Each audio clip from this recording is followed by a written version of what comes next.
Hello, everyone, and good afternoon, and welcome to the final interview for the month of January. I am super excited. Thank you all so much for watching the month lineup of January. It has been an amazing outpour of responses from all the guests. I absolutely love that you guys enjoyed the new lineup. And to end this amazing month, with us is an author making their first debut on the channel, as well as making their first interview ever. My guest today has been daydreaming about stories since she was a child, but actually started trying to write them in middle school. Now, as an adult, she has finally managed to successfully finish one. By day, she works 9 to 5 as a back loan processor, and by night, she occasionally takes breaks from rotting away in bed to write her novels. Her top genres to write are horror and thriller with a little sci-fi and or historical fiction here and there. She lives in central Georgia with her husband, cats, and mollyfish. And her debut novel, the one that we will be discussing, The Wind Speaks No Evil, releases tomorrow. So without further ado, let's give a huge round of applause to our final author for the month of January, author Emma Mercer. Emma, thank you so much for coming on the show today. Thank you for having me. It's great to be here. Awesome, Emma. So before we dive into your novel, is there anything else you would like to share about your background? Anything that wasn't covered? Um, Not a whole lot. I honestly live a pretty boring life here in Central Georgia. I work as a loan processor at a bank, so my job is primarily with numbers rather than words. But and I know my Skype ID is still really old. Like I said earlier, I haven't been on here in years, but my name's Emma Stewart, not Emma Of Mercer. course. Of course. That was my bad. My No, apologies. no, you're fine. You're fine. Um, but I actually do have an advanced copy of my book Ooh, here. I designed it myself in a finished nice. publisher, so it's my first go around at designing a book. But I'm just this is my first novel I've ever managed to write. I've been trying to write for most of my life. It's been a dream that I've had. Like, I never stopped having the dream of being a writer. Like, you go through phases when you're a little kid, like maybe you want to be a firefighter when you're 5, and Hmm. then when you're like 12 or 13, you want to be a rock star, and then you want to do something different. And then by the time you get to college, you decide, oh, I'll be like an insurance salesperson just to pay the bills, you know. But even in my adulthood and my practicality mindset, I still am just like, okay, I'll work this 9 to 5 at a bank, but I'm still going to write my books because no one can stop me. So, Absolutely. That yeah. is amazing. Now, as a little teaser and little snapshot of your book, what can you tell us what to expect when it releases tomorrow?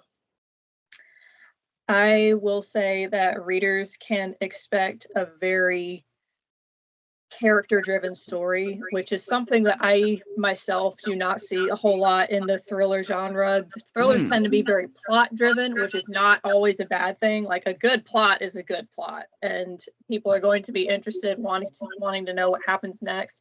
But I find that plot driven stories really tend to be, unless it was like the plot twist of the century, they can be very forgettable because unless you care about the characters and unless you're invested in their well-being, you're not going to feel compelled to keep reading if you don't care about them. And that can be said for a lot of books. Like, some books, I I think I might be in a little biased here, but I think that unlikable protagonists are very, like, if I'm not rooting for them, I don't care what happens to them. I don't care if they live or die, but that's just me. But so something that I think that I have crafted here, my two protagonists are B and Nico. They are estranged best friends from childhood, and they are coming back together for Mm. just 2 days the story takes place over the course of like literally between 48 and 72 hours. And there's just been this decade-long break of they don't have any contact with each other. But by chance of Bees being in witness protection and having to relocate to a remote cabin in the woods, and Nico, meanwhile, has grown up to be a drug mule, and so he is supposed to be at a meetup for a mysterious new buyer, but he gets double crossed and is left fighting for his life in the woods. And he is stumbling through this blizzard. He's basically he's like, I have to keep moving or I'm going to die. And then he stumbles upon a cabin, not knowing that it belongs to his estranged best friend, Bee.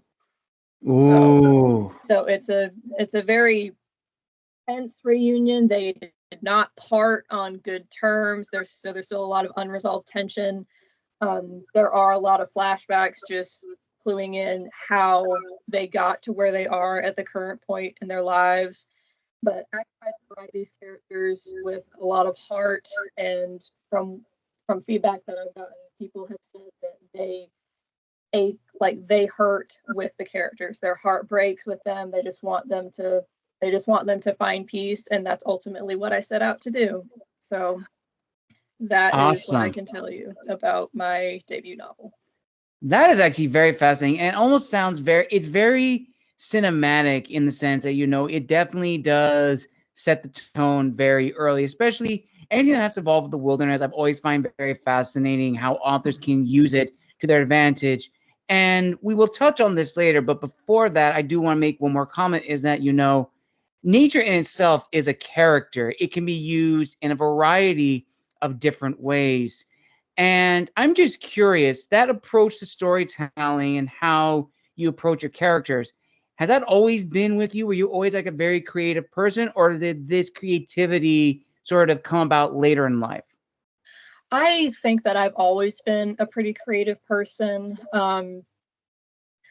I used to just go and play in my yard a lot in the woods, and my grandparents, who lived up in North Georgia, they actually had an alpaca farm, and so I would just be running around. There was woods on their property, and they live on this huge plot of land.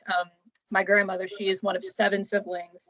And so it used to be like this huge plot of land, and then when their parents passed away, it was divided up into parcels. And so my grandmother and her brothers all had like the same property, and it was just this huge expanse of woods, and like there was a creek going through, and it was just such an amazing environment to be in as a child, just running around and playing pretend. And of course, like my great uncle, he had cows. My nana, as I said earlier, she had alpacas. So it was just a super cool environment to be in as a child, just having those creatures and that connection to nature all around me. That's really great to hear, Emma. That's honestly very, very fascinating. So now, what would you consider your aha moment when you realized that you wanted to take this story that's been with you from the beginning and actually put it on paper to share with everybody? I would say, like, it's not this story in particular that's been with me for a long time. I just, all through my life, I've had characters and storylines, plot ideas just kind of brewing in the back of my head, and some make like sudden appearances. Like a book that I'm working on right now that is not The Wind Speaks No Evil literally just popped into my head one day like a year ago, and so it just kind of like, oh, maybe I'll just take this on with it. But this story in particular, I just realized that, like, you know what, even if I don't publish it, I can still write it and no one can stop me. And that's something that I've wanted to incorporate into my life, because my whole life I wanted to be a writer, but my parents, and I do not fault them for this at all, they said, you need to be practical, because they see this crazy world that's happening around us, and they just wanted me to be best equipped for living a life where I would be able to easily put food on my table. So I kind of developed like this kind of resentment towards this lack of respect for the field of the arts. Mm. And so I just kind of thought the world sucked sometimes. And so I finally got this idea for a book, literally just randomly listening to music. And because sometimes I'll like picture a music video going in my head, even Nice. though I have the music talent of a dried up earthworm. Like I can't carry a tune, or I have no sense of rhythm or anything.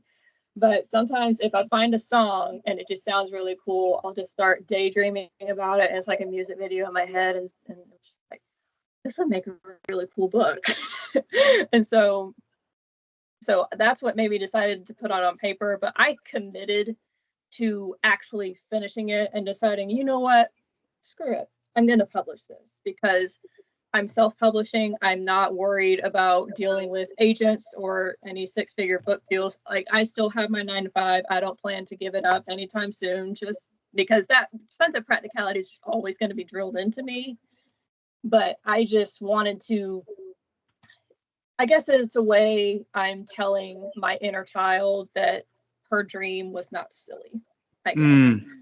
So. That's actually very fair. That is, very true. And I actually liked how you brought up the fact, as authors, we do have to be practical in the sense that, would I love to be a full-time writer? Absolutely. But we have to be realistic in that sense. And that is something that we'll touch on when we get to the business portion of being an author. So before we get to that, let's actually talk about the creation of The Wind Speaks No Evil.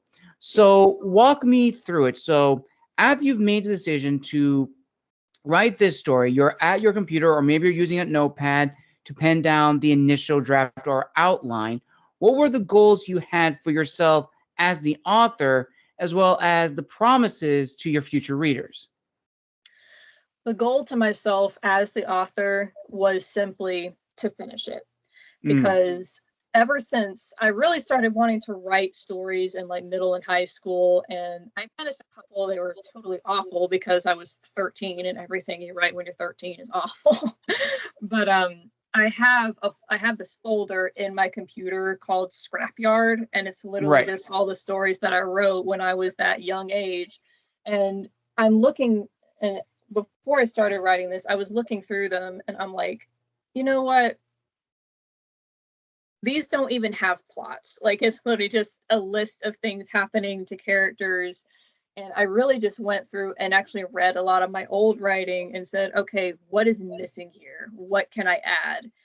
And so when I got the idea for The Wind Speaks Evil, I had that list kind of on the back burner in my head, like, okay, so we need more compelling characters. We need a compelling plot. And I call myself a pantser. Like, I just kind of fly by the seat of my pants. But literally just getting started with that idea of what I needed or what I was lacking in previous work, sitting down with that was what really made me actually willing to flesh out this new book. And I didn't really do a whole lot of outlining. In my process, I will typically outline like maybe the first act with like the hook, the inciting incident, and maybe like one or two plot points. And then I just kind of play it by ear and then go from there. So the whodunit in this book, I actually didn't know until I was halfway through the first draft. Oh, okay. And then in subsequent drafts, it became like, okay, so this is what happens. How do I make it make sense to the readers? And so that really became a process of just like, the best analogy I can make is like having dirty water and filtering it through a sieve. Like, your first draft, it's going to be like absolute just bog water. Like, it's just going to be terrible. And so you're just gradually pouring it through layers of a filter. Like, you got your rocks, your sand, your charcoal, and all of that. And eventually, once you've gone through your final proofread, you have some nice, crisp, clean water to drink. But and that's something that I just find works for me. A lot of people would listen to that and be like, that's insane. Like, you have to have this kind of like, you have to have this complete idea in your head. And I just say that that's not necessarily true for most people, or not most people, but some people who just are our brains are just all over the place. So we just really just kind of go and discover it as we write. Nice. Apologies, Emma. There were some technical glitches. So your audio was cut out. So Okay. I was able to get a little bit of saying before. So it seems to me that you kind of had like an idea of how the story began, but even as yourself as the author, you didn't know where it was going to end. As you mentioned that you didn't know the who done it portion until the middle of the draft. And I love your analysis of what you were mentioning of how the dirty water and filtering it Yep. and getting ultimately clean water to drink, which I absolutely love. I don't think I've had a guest talk about that. So ultimately, and correct me if I'm wrong, because you may have already said this in the introduction, is Mm-hmm.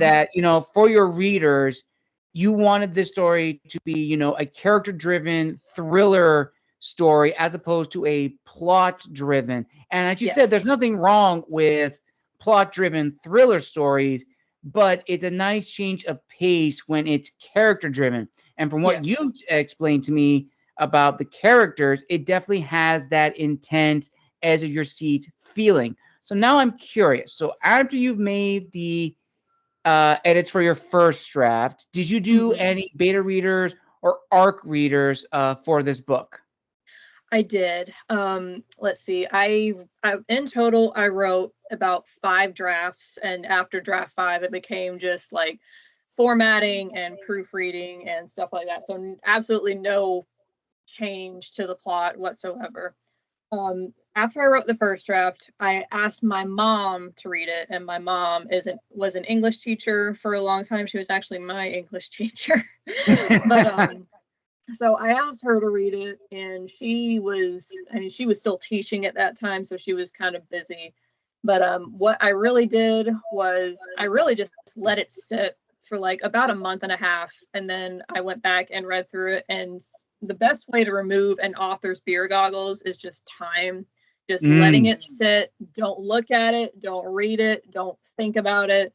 And then when you come back, you will be like your beer goggles will be gone, and then it's like, wait, how is this supposed to work? Oh, that sentence is super awkward. Like, why is this scene here? This doesn't work here.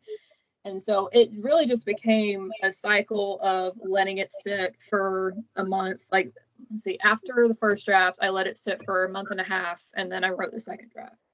And I will say the major plot revisions really didn't happen until I was writing draft 3. Because Okay. even during draft 2, like, yes, obviously there were major plot holes that I did have to fix right away. But when you're having to fix those plot holes, sometimes it opens up new ones. And so you have to just leave it for a little bit more time each time you finish a draft. And so after draft 3 was when I started bringing beta readers into it. So my father-in-law read it, and Hmm. my husband actually had a couple of coworkers who like to read thriller books. And I said, well, if they want to read mine and tell me what they think of it, they can. And so my husband gave them a copy of it, and the feedback was like overwhelmingly positive.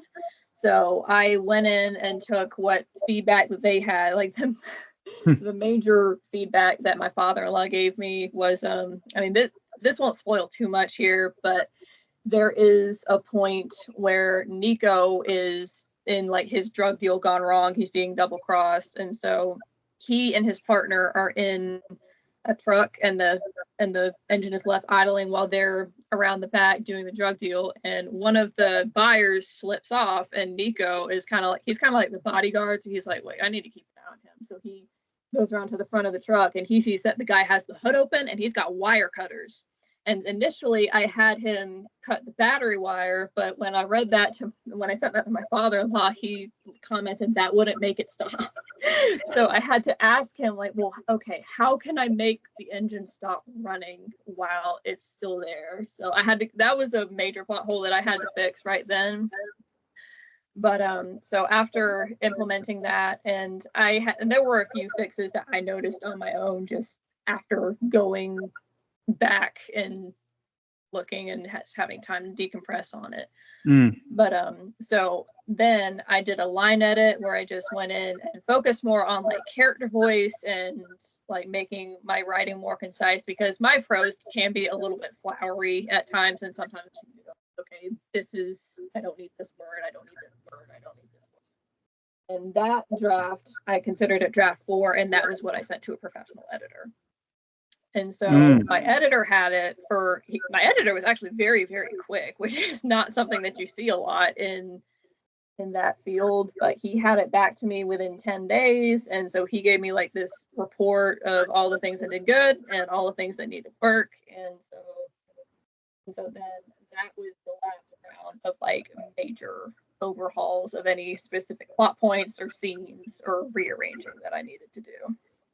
Awesome. That's actually really cool. And I like how you mentioned that your father-in-law said that that's not how a car is going to stop. I absolutely love that's like one of the most honest reviews of a story. Like, not so much like the whole like scenario, just like, well, it is a scenario where it's like it's realistic. It's like, okay, this is how you would actually stop a car. Yeah. I find that absolutely beautiful. So Yeah. overall, would you say the reviews have been positive, or very critical, or somewhere down the middle?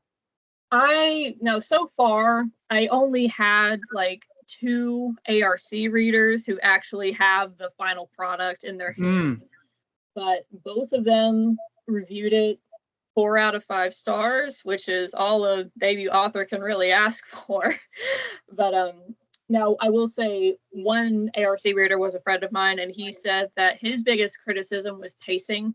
And like I said earlier, I do include a lot of flashbacks in this book, and he said that could make it feel a little bit slower paced than it could be. But the vibe that I've gotten from him and any other beta readers that I've had was that, yeah, it can be a little slow, but you care so much about Nico and B, you just have to see what happens. It's okay if it's a little bit slow, because you're getting to know them so on such a deep level, just as a character and as a person, that you're just willing to go anywhere with them. And that's honestly what I really wanted to do when creating these 2 characters. So would you say, from the reviews and reactions you've got from your ARC readers, beta readers, friends, and family, that it validated your goals and promises as the author? I would say so, yes. Now, I know that not everyone is going to love this book. Like for that friend I was talking about, his biggest criticism was pacing. I know he was able to get past that, obviously, or he wouldn't have given it 4 stars. But I know someone out there is going to be like, this is so boring, I'm going to put it down. I can't take this slow pacing. But I know that not everyone is going to love my book. I'm going to have at least one bad review, probably many more. But I have made peace with that, because I wrote what I wanted to write. And honestly, some of my most favorite books in the world have a lot of bad reviews. I'm one of those people who, if I don't like a book that everyone else seems to like, I will go on Goodreads and look at like the 1 and 2 star reviews just to make sure I'm not crazy. and so I, just for fun, I will go and look at books that I really love. It's like, oh, this person didn't like this, and it's like, so what? I can still like the book, and other people can still like my book, even if not everyone likes it. And that's more of a life lesson more than an author lesson that I've learned, is that I don't have the time or energy to waste on just trying to please everyone. That's completely fair. And, that definitely leads to, another discussion that, since this is your first book, Emma, I would imagine there is, sorry, a lot of anxiety and maybe some hesitancy to publish this, because, this book is in some way a reflection of you as a storyteller and a creator, which leads to probably one of 2 reflective questions that I will be asking you. So this is the first one. So, as an author, as I said before, there is a sense of vulnerability and nervousness and hesitancy to present something that belongs to us. And when we do share it with the world, it's a double edged sword. Yes, we're able to reach new readers, but we also open ourselves up to trolls, spam, everything. And that can Mhm. be really detrimental to an author.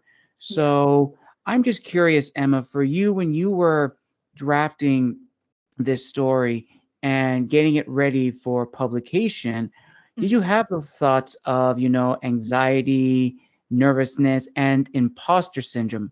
And if not, or if so, what has disciplined you to continue going forward with the release of this book? Yes, I definitely have experienced bouts of imposter syndrome, but the thing about me just being so introverted, I feel imposter syndrome in everything that I do. So something that just kept me motivated to keep going forward is like, I want to do this. I know deep down I want to do this, even if this little voice in the back of my head is saying that it's a bad idea, that I shouldn't publish it, that people are gonna look at me differently and things like that. But at the end of the day, it's just like, I'm doing this because I want to do it. I'm doing it for me. And I'm just not going to worry about the trolls and things like that. Like, yeah, I'm probably going to find at least one review that'll hurt my feelings a little bit. But at the end of the day, that person is not going to even think about that book in their day to day life. So I'm not going to let their opinion bother me too much.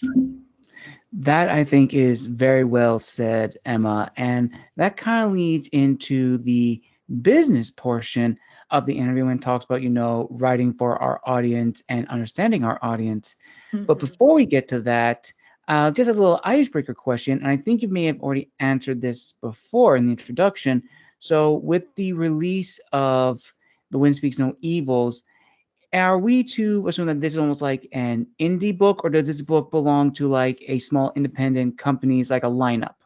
This book is an indie book, and that's mainly because I am simply a control freak, and the idea of someone being able to own or make changes to anything in this book that I'm the one who did all the work to do, that just absolutely makes me ill. Now, I'm not going to say that trad publishing is all bad. I mean, obviously, I've never tried it before, and plenty of people have become very, very successful in traditional publishing.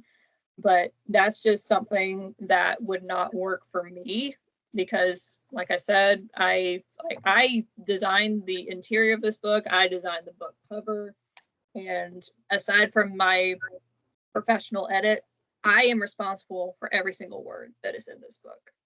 So I want it to belong to me. And so, yeah, so I don't have a publisher. I don't have an agent or anything like that. I did all of the publishing work myself through Barnes and Noble Press and Draft2 Digital, which has been it's been a real eye opener for just how nitty gritty the industry can really be, especially when you're just a one man show, you know. So. Absolutely, Emma. And also, I'm glad that you mentioned Barnes Noble Press, because I also self-published through Barnes Noble Press. So shout out to them, and also shout out to you, because I think you're probably the one author that I've had on the show in, like, I want to say 3 years. That's actually said they published through, Barnes Noble Press as well as Draft to Digital, which I Yes. just had to get a little nerd out moment, which I absolutely Yeah. love. And now going forward into like the creation of the audience, I'm actually very curious, because I don't think I've had a lot of thriller books on the show. I've had a lot of Mhm. gothic literature, Yeah. gothic romance, vampires, history, uh, fiction, literacy fiction, sci-fi, fantasy, etc. But I am very curious about the thriller audience. And for you, when you decided that was the genre that you want to write in for your first book, did you have a good understanding of the audience? And also, when should an author consider their audience? Before the book is written or before the book is published? That's a really good question. A lot of audience perspectives that I consider in writing this book is the fact that I am an avid thriller reader myself, and like I said, I'm biased. I have certain tropes and character Mm. archetypes that I do like. I have certain ones that I don't like, and everybody is different, and no two people are going to be alike. So I really think that my ideal reader is just someone who reads my books and enjoys them. And something that I also have put a lot of thought into is that my books, not only The Wind Speaks No Evil, but also other works in progress that I currently have, they kind of blend genres. Like all of my books have like a subplot of romance. Some have like more paranormal aspects to them, but there's always like just this need for suspense and just needing to know what happens next that I just incorporate into my books. And I'm ultimately writing for myself because I'm just writing stories that I want to exist that don't exist yet. So. That is very fair. And you know what? I absolutely love that you brought up, readership, because I definitely feel as authors, the readership is probably the one that's probably the most challenging. And Mhm. again, for my viewers and listeners who don't know the difference between the two, the audience is a very broad group that we all try to market to. But Mhm. the readership is the most challenging aspect because readership is like the YANA or AF, and AF stands Mhm. for adult fiction. So I'm Yes. curious, Emma, where would you say The Wind Speaks No Evil falls under those three, and how much of a challenge was it to write for that particular readership? I would definitely say that this could fall into either NA or AF. Now, just based on the characters' ages, they're 25 years old, so that I would definitely put that in new adult. There's way too much dark stuff in there for it to be YA. I actually had someone message me saying, "Hi, I'm 14 years old. Would this book be appropriate for me?" I'm like, "No, go ask your mom." I mean, I didn't say that, but I said, "No, I really wouldn't recommend this. There's a lot of like just to go off of the content warning, like there is sexual assault in this book, there is murder in this book, there is dismemberment of a corpse. So you can read all of this stuff in the content warnings. So I so I recommended them a young adult dark thriller. I mean, it wasn't really a thriller, but it kind of has like similar themes of grief and dealing with death and loss and broken friendships. And so I recommended them a title for that. But I would say that honestly, anyone over the age of 18 could enjoy this book. So I honestly don't really try to say it's particularly new adult or it's only adult fiction because I Mm. feel like that just kind of puts you in a box. And something that I found is that instead of trying to market it with tropes, although that seems to be the really popular thing to do on marketing for books, is that if your reader wants to read it, they will be pulled in by the blurb. They don't need to be told, oh, it has enemies to lovers in it, or oh, it has found family, and all these other little buzzwords that we see so often in the marketing scape for books in this day and age. And I absolutely love that you brought up the 2 points that you mentioned. And before we get to those, there was one thing I did want to touch on, which I think is, very important, and what I'm eager to hear your thoughts on, Emma, which is, of course, balancing our individuality as authors while also honoring the stories that came before. And by that, viewers and listeners, I mean the stories that we as the authors grew up reading.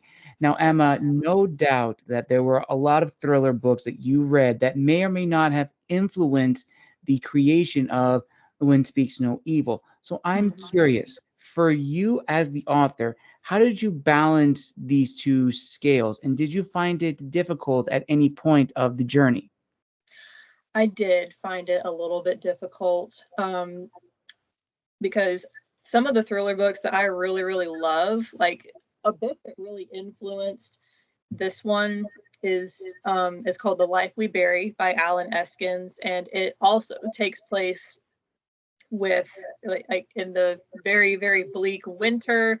And there is a point at which the main character gets trapped out in the wilderness and actually has to find shelter he finds shelter in a hunting shack. He doesn't come across his estranged best friend of 10 years, but that was definitely something that was in the back of my mind, like, because as I was reading that book, I was just absolutely on the edge of my seat. It's like, oh my gosh, this is the ultimate man versus nature kind of battle that we often find ourselves looking for subconsciously, I think.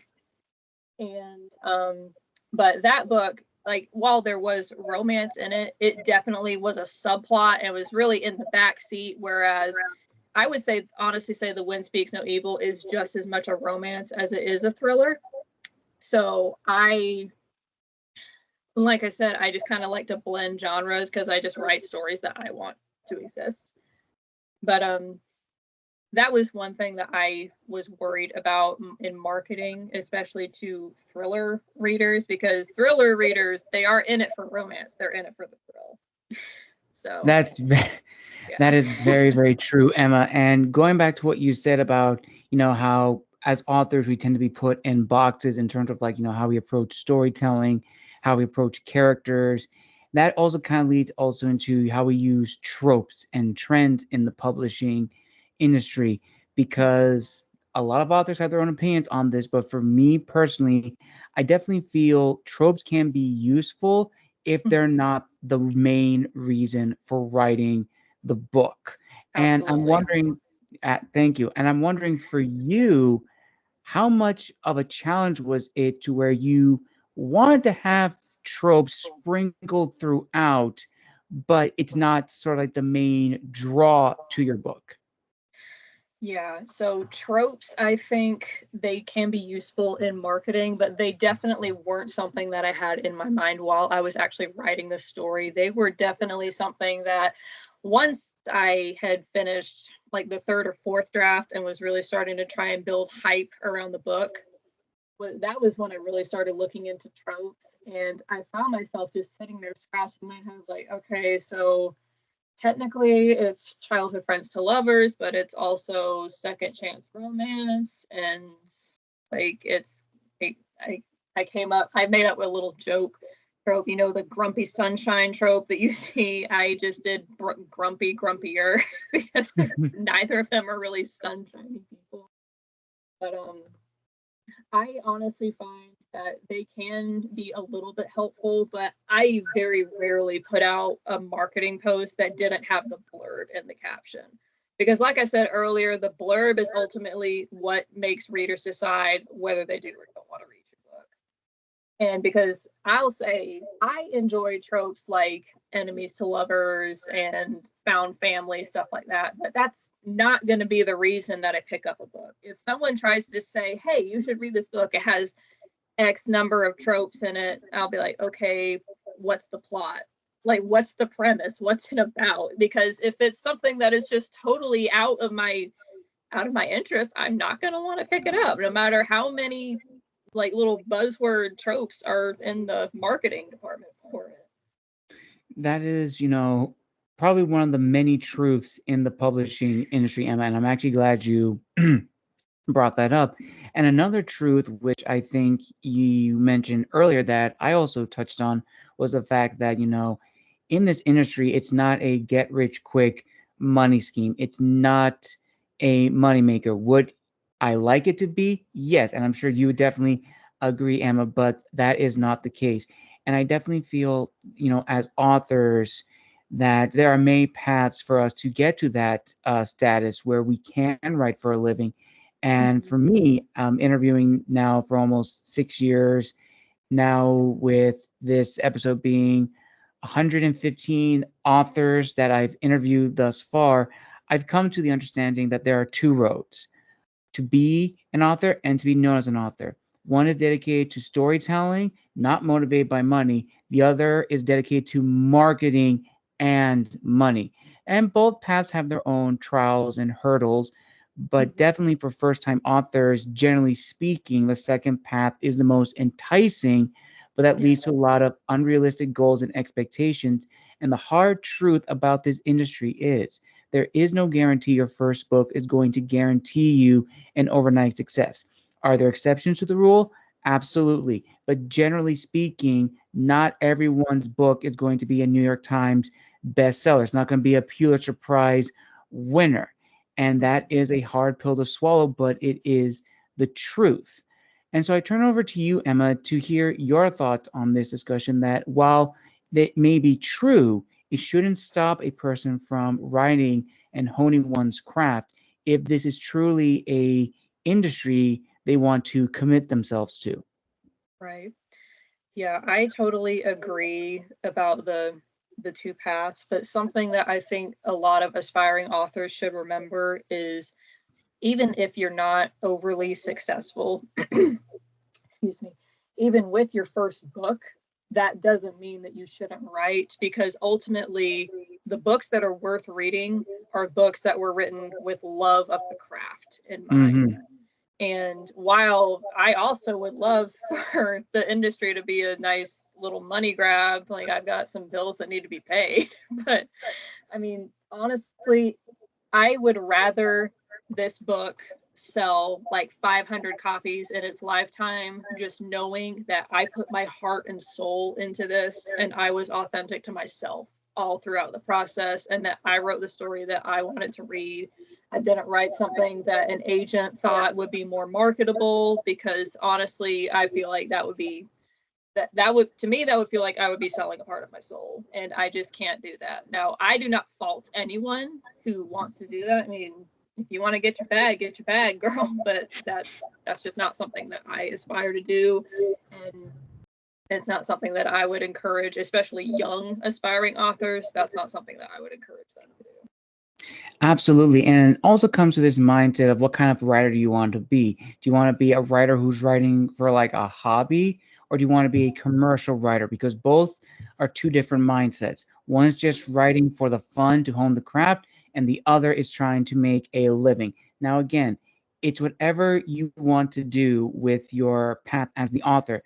But first things first is definitely doing the research, understanding, the market, the industry, what books are gaining interest, what Mhm. are the times to pre-order or do releases, all of that. And Yeah. another thing too is networking. Networking is very huge for authors, especially indie authors. And many of you who've been watching me now for 3 years know that a lot of my people that I've had featured on the show, they have helped me along the way, and I in turn have helped them in any way that I can, because this is an industry where we grow together. So, Emma, are there any people you would like to give a personal shout out to who have helped you along the way? Absolutely. I want to give a really big shout out to my ARC reader that I was talking about earlier. His name is Evan Peck, and he also has a new release coming out on February 18th. It is a sci-fi book that I also had the pleasure of getting an ARC read of. And he has just been absolutely instrumental, literally just in support, even if it's just as far as liking all my Instagram posts. But he is also doing something amazing that I actually wanted to bring up today. He is establishing, where we and a bunch of other indie authors are signing up to establish this a website that right now he's looking at making it eventually subscription based, so you pay like a monthly fee and then you have access to thousands of books by indie authors that we ourselves decided to list on this website. And so not a penny would go to like agents or publishing. I mean, obviously there's printing costs and all that, but like it's just knowing that when you pay money it's going directly to the author, and not having half of it cut out in royalties to the publisher or anything like that. So, but yeah, I just wanted to give him a really big shout out. That's incredible. So, is Yes. this almost like will these books be like print books, audiobooks, or a mix of both? As of right now, it's a mix of both. Every author, including myself, that is currently that we have our books listed, sorry, my throat's dry. I have my ebook, hardcover, and paperback listed, and some authors they only do ebooks, and so they'll just have the ebooks listed. I am not sure about audiobooks as of yet. Yeah, I'm not the one who's actually doing all the grunt work on this. I'm really just kind of trying to spread the word, but yeah, so it's going to be a mix between physical and ebooks. Nice. Very, very nice. And as a final question to capstone this amazing interview, Emma, with everything you've learned so far about the journey of being a writer, managing, finances, because that's indie authors, that's probably one of the biggest things is managing finances of like cover art, editors, and so forth, as well as networking and building your brand as Emma Stewart. What is your word of wisdom to fellow authors, Emma, who are watching and or listening to this interview right now? My biggest word of wisdom is just because someone in a YouTube video is doing it and it's working for them doesn't mean it's going to work for you, and vice versa. Just because you don't see anyone doing it on social media doesn't mean that you can't do it. And as I've explained earlier with the way that I didn't even know my whodunit until halfway through writing my first draft, like you're gonna fall into your own process. You're gonna learn what feels right to you, what works, what doesn't work, and you're gonna wind up going through, like I spent hours just watching YouTube videos about crafting and outlining and all of this other stuff. And eventually you just know, yeah, I'm not going to be able to do that, or yeah, I can do that. And that basically just, if anyone tries to tell you that you're doing it wrong, just give them one of these. I love it, Emma. I absolutely love it. And with that, viewers and listeners, we have come to the end of the January lineup here on Tales from the Wandering Scribe. I want to give a huge thank you to Emma for coming out on the show, making her official debut on the channel, as well as telling us all about When the Wind Speaks No Evil and when it releases. So make sure to order yourself a copy, which I'll provide a link below. And speaking of links, Emma, where can people follow you on social media as well as purchase, or I should say, pre-order a copy of your book? Okay, so you can follow me on Instagram. My handle is the Raging Pantser because I'm like a raging alcoholic, except it's with pantsing novels. But so that's my Instagram handle, and the link is in my bio for Amazon, Barnes and Noble, and Draft Digital for ebooks on most ebook platforms. And I also have a page on Goodreads if you want to go at me over there and see what books I like or don't like. And I also have an email address, emstewartwrites@proton.me.